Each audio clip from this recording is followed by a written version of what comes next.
lived a tiny chick named Chiku.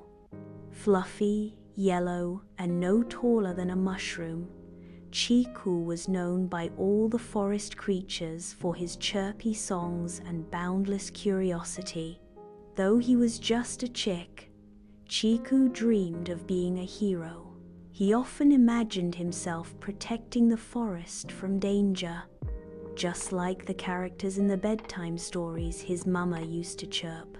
Little did he know, his chance to be a real hero would come much sooner than he thought. One bright morning, the forest was unusually quiet.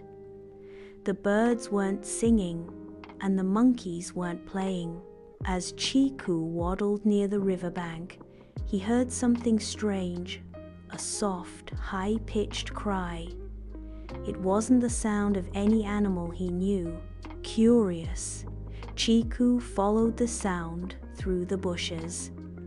There, on the soft grass by the river, lay a human baby in a woven basket. The baby was wrapped in a blue blanket, its tiny hands waving in the air. Chiku's eyes widened. A human baby in the forest? It must have been left behind during a picnic, maybe forgotten accidentally. The little one looked scared and hungry. Just as Chiku took a step closer, the grass behind the baby began to rustle. The air grew heavy and cold. From the shadows slithered a massive creature, a giant anaconda. Its scales glistened like oil, and its eyes burned with hunger. It had seen the baby and was silently moving in for the strike. Chiku's heart pounded. He knew he had to do something.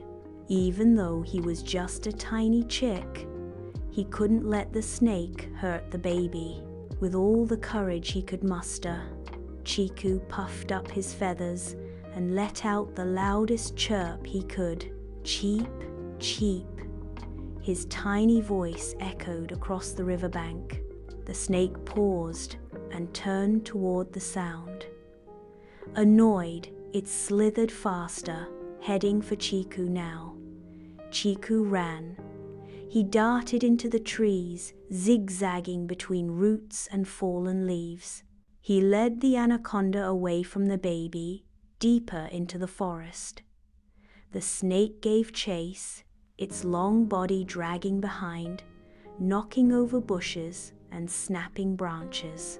Chiku was fast, but he knew he couldn't run forever. He needed a plan.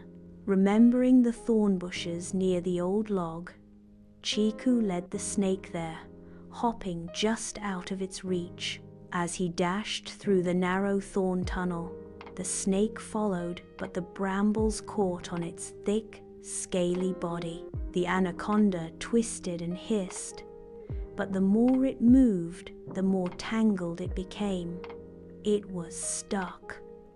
Chiku didn't wait.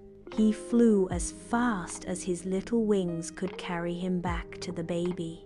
When he arrived, he was breathless, but relieved to see the baby still safe, staring up at the trees with innocent eyes. Just then, voices echoed in the distance, human voices calling out frantically. "Where's the baby?" "Over here." "I see the basket." The baby's family burst through the trees, their faces pale with worry, when they saw the baby safe and sound, and a little chick standing guard beside the basket. Their worry turned to amazement. The mother scooped up her baby